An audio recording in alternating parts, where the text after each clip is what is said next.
Well, it's good to be back here again, Lou.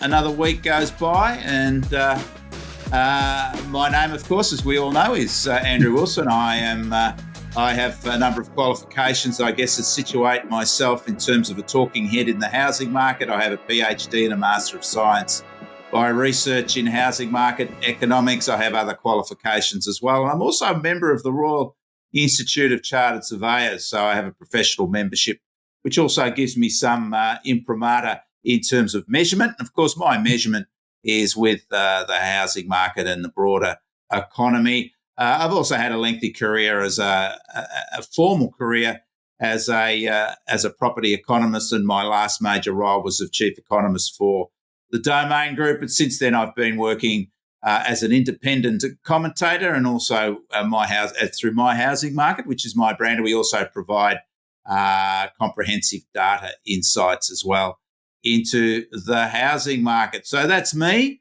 but we're not really here to talk about me, are we, Lou? We're here to talk about our what's happened over the past week in terms of the housing market. But I do think, just backtracking in terms of my credentials, that it's important if you're about to make a decision in property that at least you have a foundation for that decision in terms of credible insights. And hopefully that's what we provide here. We're seeing a lot of backtracking happening at the moment, Lou, from those various talking heads groups that predicted house price crashes. Of course, as we know, we're certainly not going to see any house price crashes anytime soon.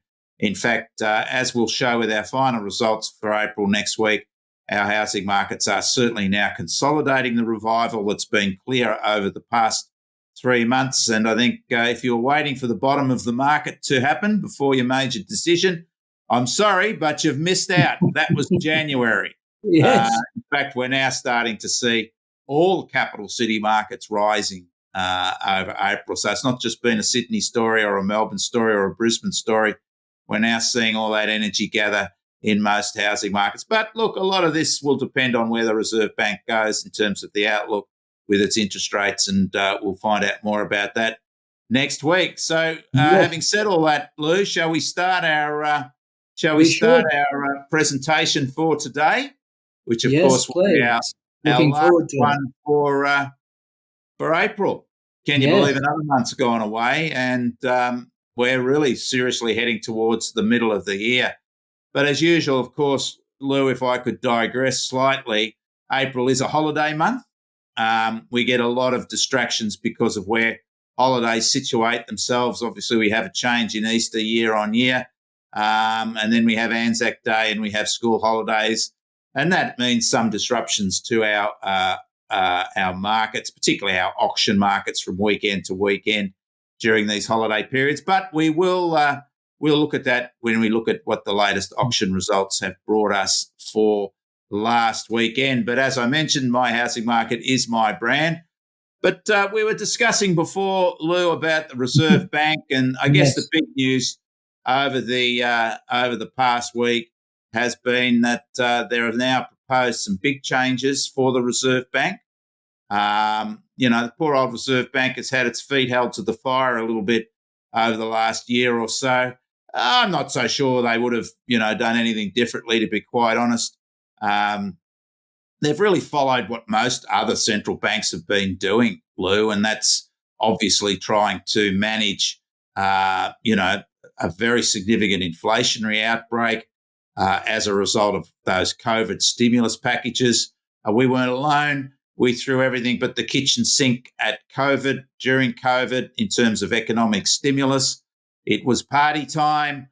We had to make sure our economies remained afloat during the pandemic. We didn't know how it was going to pan out, but it all worked out. But unfortunately, the downside to all that stimulus was provided, not just here, but everywhere else, US, the UK, Europe.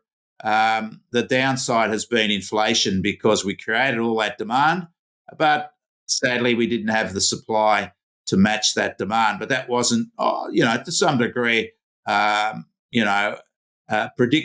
a problem when we were trying to keep our economy afloat.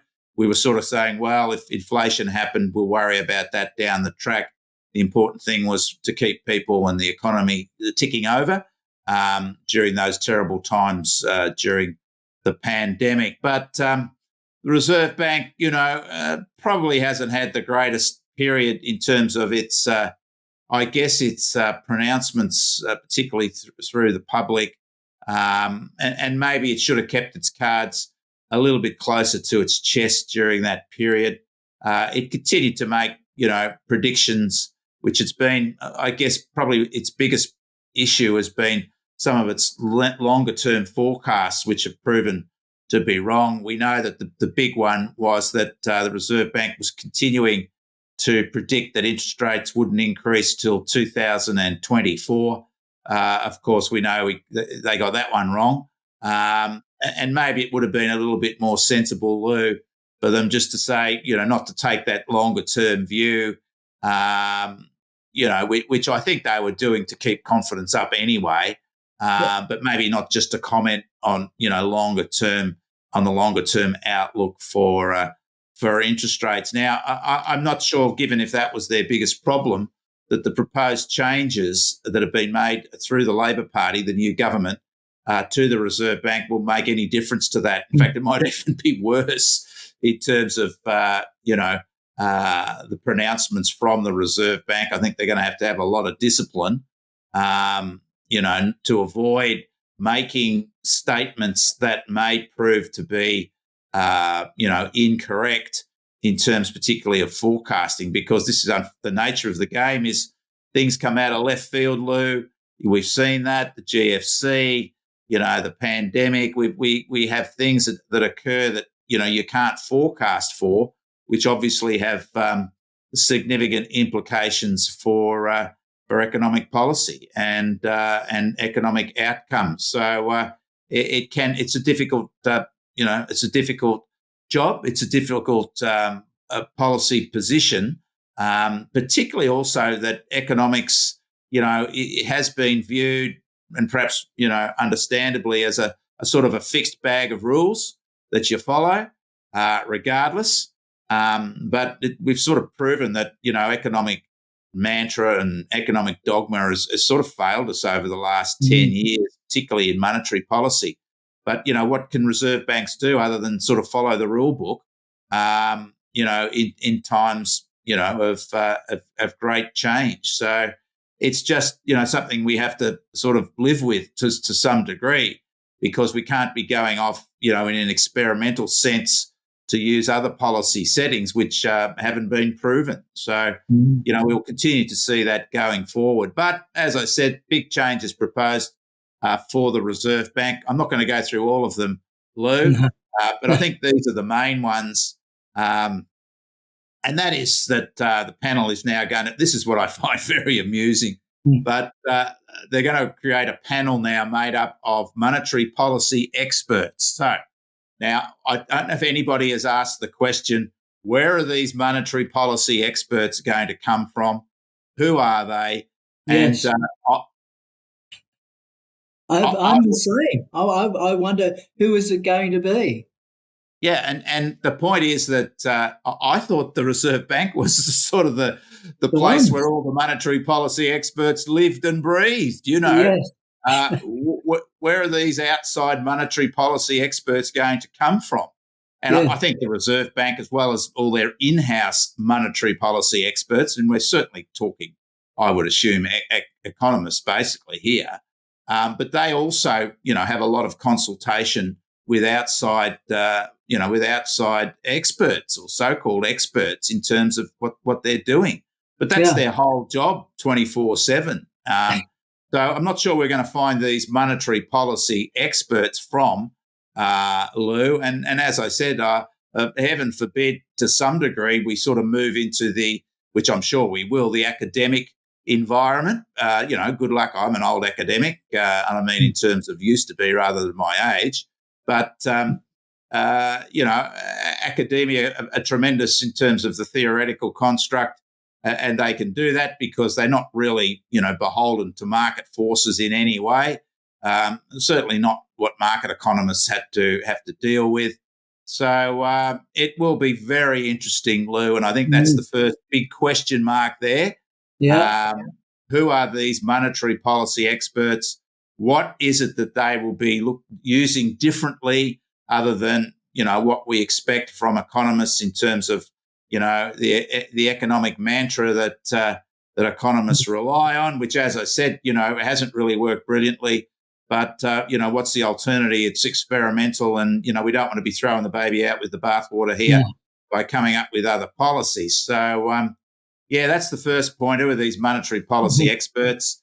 But they're going to set the interest rates, and they're going to meet 8 times a year.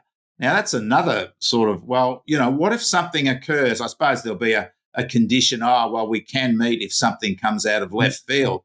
But certainly if we have an extraordinary meeting of these monetary policy experts, it's going to really scare the punters out there. Oh, what's this all about? We're having an emergency meeting of our monetary policy experts. I'm sure, that would that may have, more of a negative impact, just the meeting itself, than what they would discuss. But, I would have thought that what we've been doing is, adequate to have a meeting every month except January. And even, all they can do is just say, we're just going to leave it the same or whatever. As I said, this has really got my head scratching my head. They've cut it down to 8 times a year. So, as I said, it's creating a little bit more of a fluid situation in terms of, I guess, how we would feel to be confident about at least having that monthly meeting. Now, the next point I wanted to bring up is this, which I think is fraught with danger, and that is that the governor would hold a press conference after every meeting. Oh, my God, could you imagine? And here we are speaking about, the big mistake that the Reserve Bank made in regard to forecasting, there will be no increase till 2024. Could you imagine the pressure the governor's going to be under from a press conference, about, where do you think they'll go or what? And if they say, well, we're not prepared to commit on that. Well, why aren't you prepared to commit on that? Aren't you, don't you have the knowledge? You must have some idea. I mean, it's a journalist's role to, get news, to get stuff that's interesting. And here you are going to throw the old governor in front of a press conference every month, or after every meeting, which 8 a year, and to get grilled by the media, you'd have to be pretty good at your job, I think, to be able to not only present an aura of expertise and gravitas and all those sort of things you would expect, but also answer questions, from the media that didn't make you look like a dill, or say things that you're thinking afterwards, oh, my God, I wish I hadn't have said that, right? As we've seen with recent experience, which hasn't been in a press conference environment. It's been just through the minutes that are released. So I think that's, highly questionable, the press conference and allowing members of this new monetary policy panel, the monetary policy experts, and as I said, I'm really chomping at the bit to see who these people are. They also have to speak publicly at least once a year. So again, now speaking publicly, I guess, is perhaps a little different from a press conference. But to me, this smacks of danger. I'm not sure we're improving anything here, to be quite honest. But the one thing that remains is a flexible inflation target. Well, sort of, I'm not sure about the flexible inflation target. Let's look back, Lou, and remember that in the bizarro world prior to COVID, we actually had the reverse problem of what we have now. And the problem we had prior to COVID is that we were cutting interest rates and nothing was happening. We couldn't stimulate our economy. The unemployment rate was too high, and yet interest rates were pushing down towards zero. Well, they ended up at zero through COVID, but nothing was working. And if you can remember, some of those monetary policy commentators at the time, the let's call them experts perhaps, were suggesting that maybe the problem was that our inflation target was wrong. That maybe we should have had a lower inflation target in those times where interest rates weren't working to stimulate the economy because inflation was too low. Now, imagine if we had have listened then to those that were promoting a lower inflation target, and let's remember the inflation target at the moment is 2 to 3%. That's what we're trying to head for. But now we have underlying inflation at around 6%. We're light years away from that 2 to 3%. Imagine if the target had been 1 to 2%, Lou. We'd be in even deeper trouble, wouldn't we? Yes. And now, of course, they're saying, maybe the target's too low. Let's change the target to, say, 3 to 4%. Now, this is shifting the deck chairs on the Titanic, in my opinion, which is maybe an analogy for the monetary policy expert position as well. But nonetheless, having a more flexible inflation target really becomes even more problematic because you don't have a benchmark to operate around.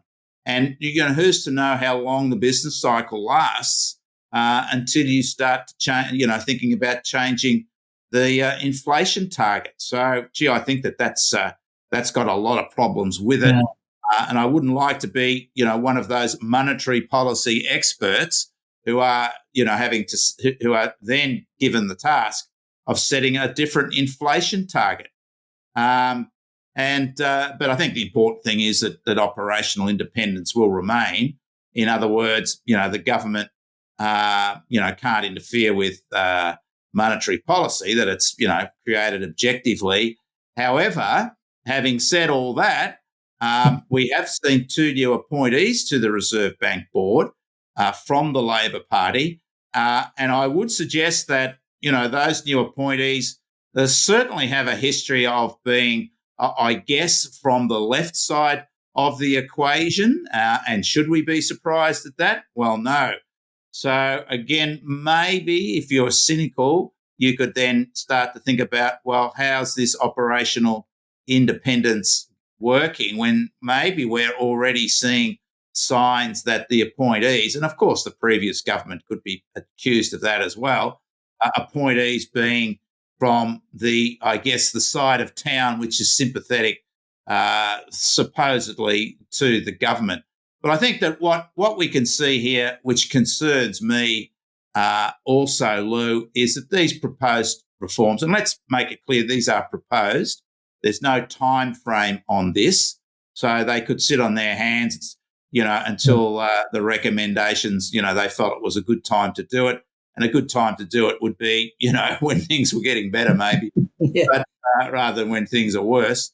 But what worries me here, those that made these recommendations seem to have just looked over at the US and copied what they do, because this is what the US do. That they have this panel of experts. They meet frequently, certainly not monthly.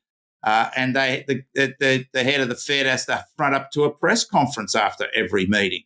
So I'm not sure, how clever those that have promoted these reforms or have been in charge of these proposed reforms are, when basically all they've done is say, let's just do what the US do, hey?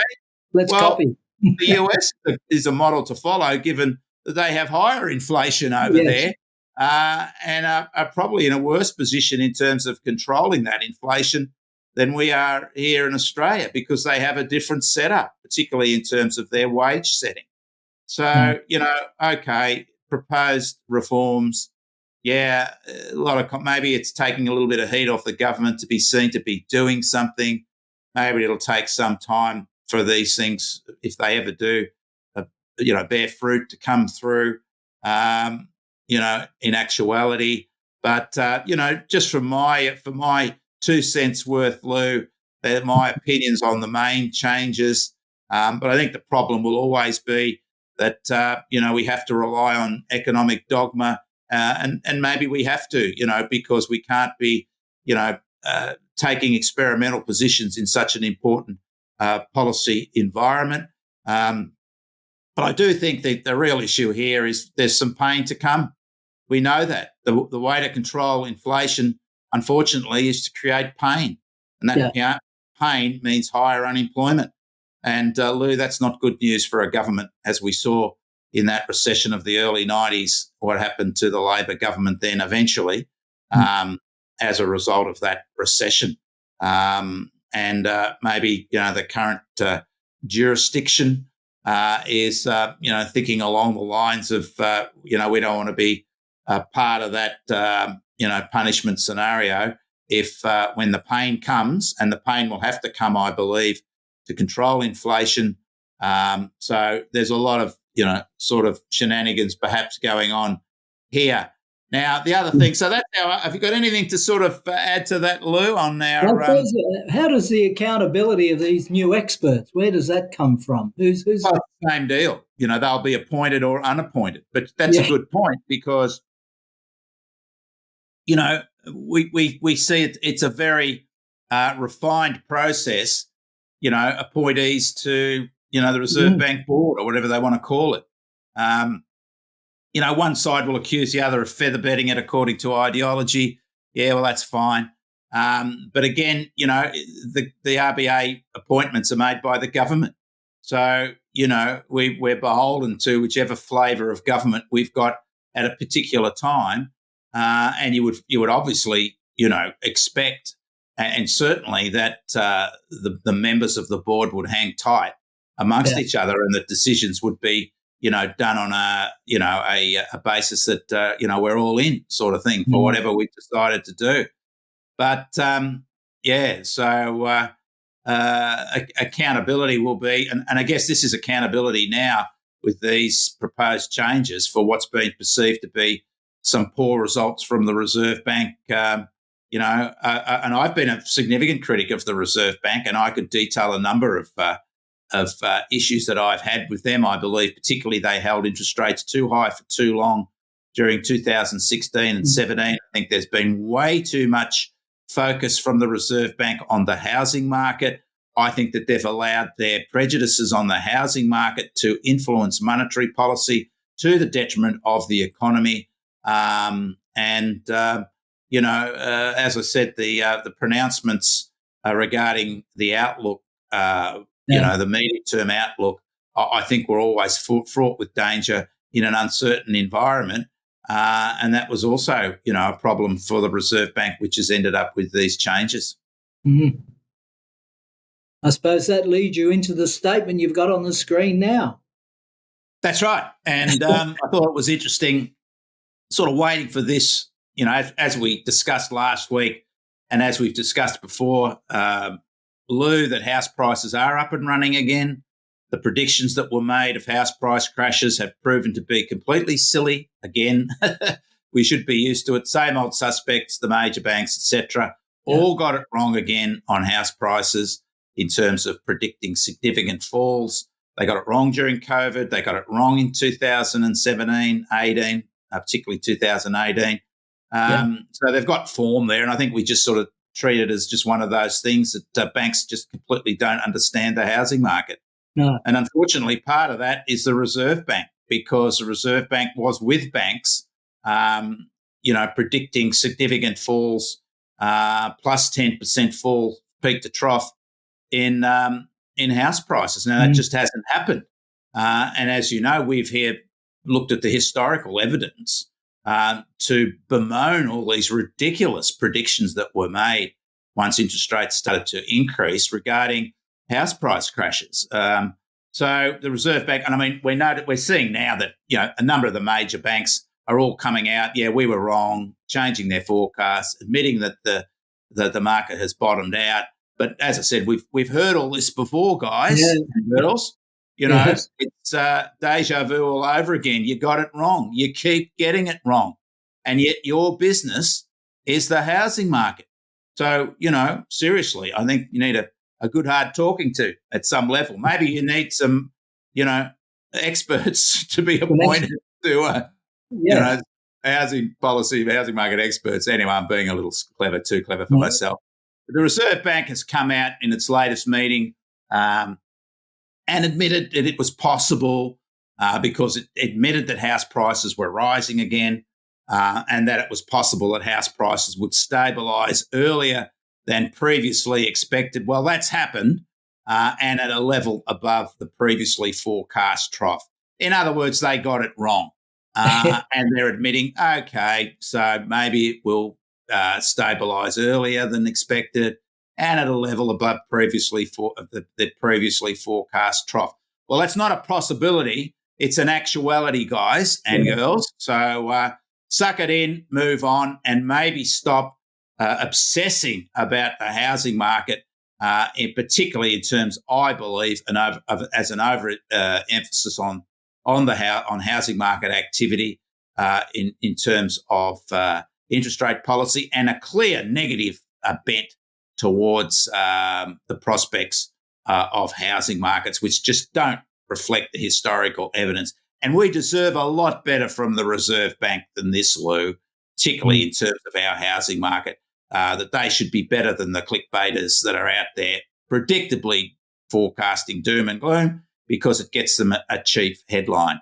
Anyway, the reasons, according to the Reserve Bank, for this, possibility, which is now a reality, that prices would stabilise earlier than previously expected and higher above, the trough would be higher than previously forecast, was that, in its opinion, the reason it got it wrong was stronger fundamentals, which included growth in population and nominal incomes, which, in their opinion, offset the impact of the higher cost of credit. In other words, higher interest rates.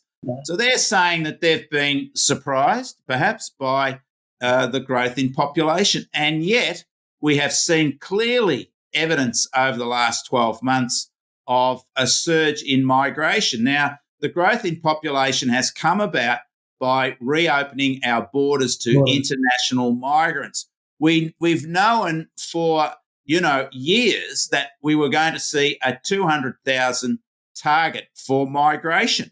That's what we've got now. We've had a bit of an up and down with international students, mainly because China's had a COVID lockdown, which is finished. But there's nothing surprising about the level of migration that we're having in this country. And for the Reserve Bank to say, that maybe they're a bit surprised that, the growth in population has been stronger than they expected, I think is disingenuous, because there's been plenty of data around to support the fact that we knew that this was going to be a clear, significant demand source for the housing market. We've known that for months and months and months. So all of a sudden, the Reserve Bank has discovered that we're going to have a surge in migration and, creating higher levels of population. I mean, this really doesn't do their credibility any good. Now, the other factor they reckon is higher nominal incomes. Now, the Reserve Bank's been predicting way higher nominal incomes than what we've got now. We're still below the nominal income increase that we had during the past strong periods of growth. 2011, we had incomes growth of around 4%. Now we're still just, struggling upwards through the 3%. And yet they're saying that that's stronger than they expected. And yet they've been predicting higher over the past year. So, again, this is disingenuous stuff, from my opinion, that they've been surprised by migration, population growth, and surprised by higher incomes, which are lower, both of them, or incomes are lower than they predicted. And there's been so much evidence around and policies from the government in terms of migration. So they're saying that's been the counter for the higher cost of credit. They just got it wrong again, Lou. And as I said, I think it's time for them to move away from the housing market. It might be pretty exciting because, of course, we are. Most punters are connected to the housing market in terms of an interesting story, but I think they've got their hands burned again. And maybe, Lou, just another factor that has been a catalyst for this reform proposals that have come through. So I've really had a go at the RBA today, but I think to some degree it's reasonably justified. Yeah. So I've got another interesting thing today before we get into the auction data, Lou. I know it's been a bit dry talking sort of policy. Next week, we're going to have tons of data to discuss the April performance. And, of course, we'll have CPI data and the latest rate decision from the RBA. The ABS came out with a model for or not a model, sorry. They came out with a discussion paper, I guess we could call it, and a model for its rental model. So, as you know, rents are an important part of the CPI, Lou.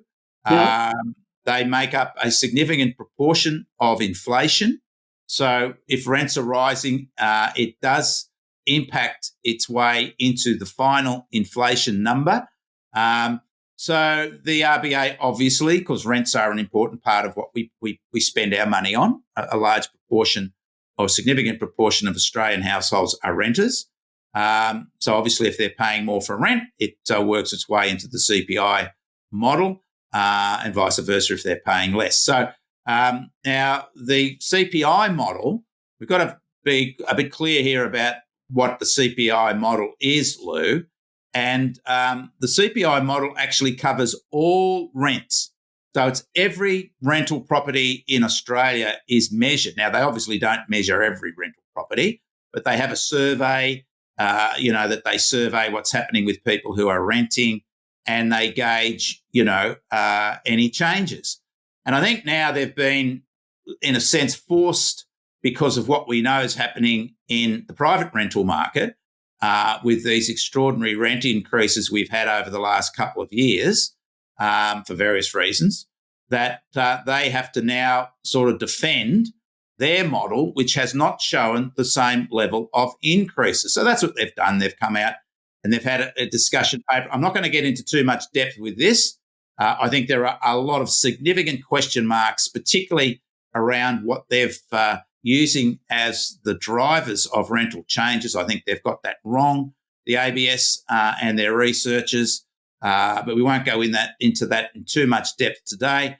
But when we look at the ABS model, it has shown that, and this is, I think, the issue, is that the CPI rents over the year to February have increased by 5%, right? Now, we think 5%, you've got to be kidding. Is that all rents have increased over the past year? So I guess the question mark is, well, how come the ABS are saying rents have only increased by 5%, and yet we have private market analysts and data providers such as My Housing Market, which is me, of course, reporting these huge changes. Now, we have asking rents over a year up until February, the same time period, up by 15.8% in Sydney for houses, 16.7% up in Melbourne for houses, a remarkable 37.6% up for units, and Melbourne up 29.9% for units over the past year to February. So that's a big, big difference from 5%, Lou. Who's got it wrong?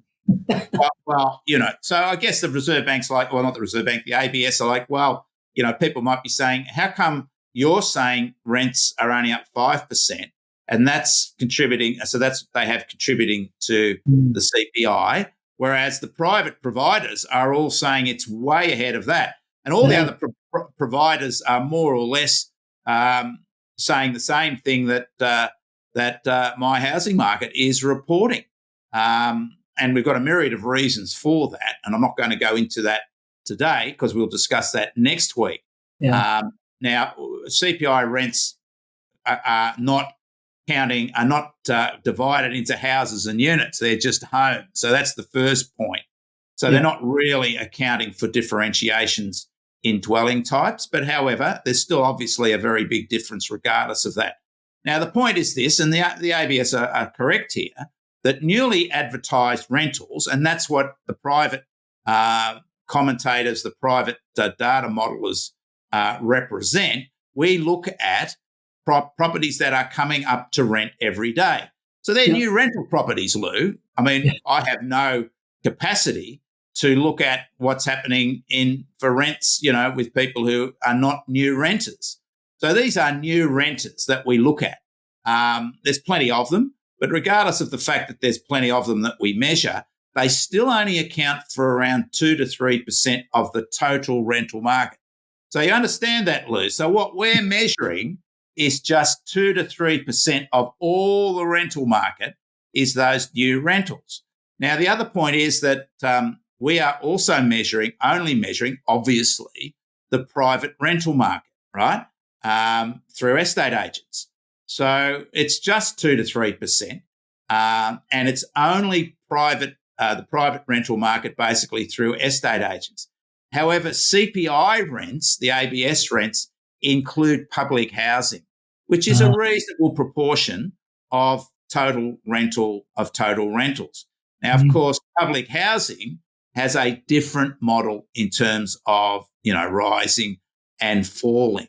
So you can see that there's a bias for lower rentals, which is logical with the ABS CPI series compared to what we are measuring, which is what's happening today.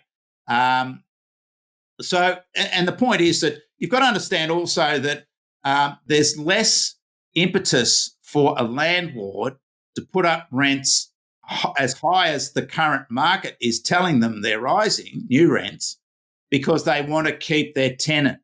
They don't want to be changing tenants because that's expensive and it's something that's fraught with uncertainty.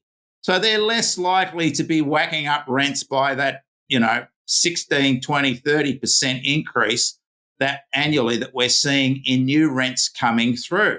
So that's understandable. So again, that gives you a downward bias for those existing rents that are not new rentals. Now, and which is all understandable. So the other point is that the ABS is saying that the final advertised rent or the advertised rent might not be the same as the actual rent, right?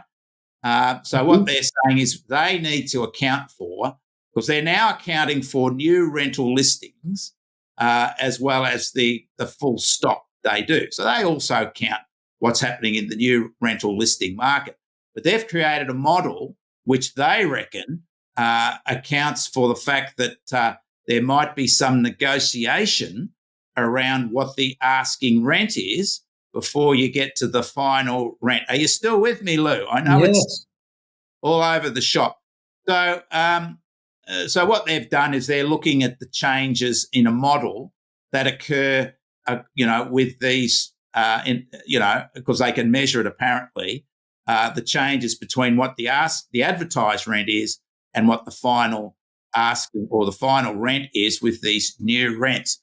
So putting it all together, the ABS has decided it has a new model now. It actually feeds data from a third-party source on existing rentals that comes from estate agents, and it's also going to account for what the changes are to advertised rents according to the final rent. Now, it's obviously under some pressure given, obviously the changing circumstances that have allowed this disparity between the CPI rents and the private rent increases to come out and explain it. Okay, we understand that. But the point here, Lou, is clearly that rents are going to keep rising, that those that are not new renters are less exposed marginally to the increases that new renters have. But at the end of the day, landlords have to pay higher interest rates and higher costs, and regardless of the jeopardy of, risking losing an existing tenant, they will follow the market upwards. So what these market rents are telling us is that what the future holds for all rents going forward. And over time, and they've admitted this, we're going to see the full rental market experience higher rents, perhaps with a lag, but certainly pushing up at the levels that we're seeing with new renters having to pay for rents at the moment, which is just horrific stuff And as we'll see next week, Lou, when we get the April data, I'm sure there's no relief for new tenants as well. So I thought I'd explain. This is what the ABS has come out. It's fair enough. They've created new models to try to account for this. But at the end of the day, as they have conceded, and I will quote them, if vacancy rates remain low, which they will, we're not building any more houses, Lou. Again, we'll find that out next week. Again, it'll be poor data for building approvals. Yep. We've got a massive migration, which has surprised the Reserve Bank, but it hasn't surprised us because we just, read the data as it's coming through. A massive migration, particularly students, which is international students, which is creating demand. So that's and the Reserve Bank said, well, if vacancy rates remain low, which they will, high demand, low supply, stronger than normal increases in advertised rents are likely to persist. Well, if that's ever a statement, there it is.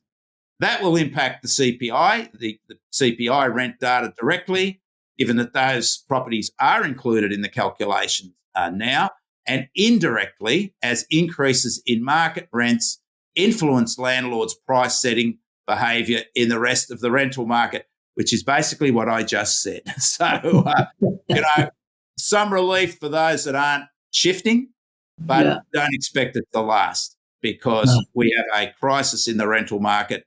And unfortunately, if you're a tenant out there, you need to prepare yourself for higher rents going forward, even if you're an existing tenant, because the capacity to pay higher rents will only be constrained by growing incomes. And incomes are still growing quite strongly, Lou, but, good on you, ABS. You've come out, we discussed the rental market.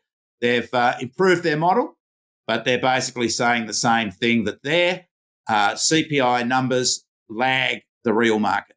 And that's what they do, because the real market is telling you what the movements are here and now. But I guess the real market can also be the total market, which has some lags in terms of increases in rent. So we've really gone deep today on the Reserve Bank and the ABS.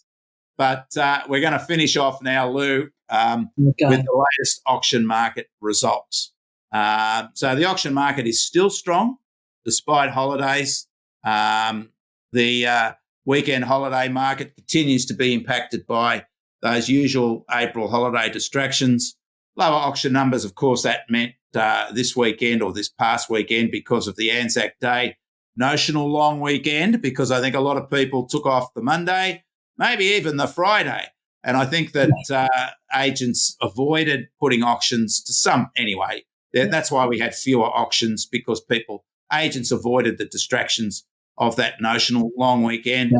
However, despite lower listing numbers, clearance rates remain strong and are certainly consolidating now above the results of the same time last year. And we know auction clearance rates are a positive forward indicator of house prices, as we can see there. Higher clearance rates, higher house prices in Sydney. Higher clearance rates, higher house prices in Melbourne. Last weekend, numbers down there, Lou, nearly 200 fewer auctions in Sydney, still a 73% clearance rate, which is a good result for sellers. Melbourne also down over 100 auctions, a 76% clearance rate in Melbourne, which is actually the highest clearance rate since way back in 2021, coming out of lockdown. So Melbourne's really firing at the moment, 70% clearance rate. Again, lower numbers in Brisbane, down slightly on its clearance rate. Still strong in Adelaide, despite a significant fall in numbers. And Canberra remains the underperformer of our auction markets. But again, we're seeing 70% consistently, particularly in Melbourne and Sydney, and Adelaide is consistently in 80% range, which is showing a quite a robust auction market and way above where it left off at the same time last year. Lou, and why should we be surprised that prices are rising now consistently month on month with these clearance rates? The monthly results up until last weekend, again, Sydney tracking higher than where it was a year ago. Similarly, Melbourne tracking higher than where it was a year ago. Brisbane just a little bit lower than where it was a year ago. Adelaide similar.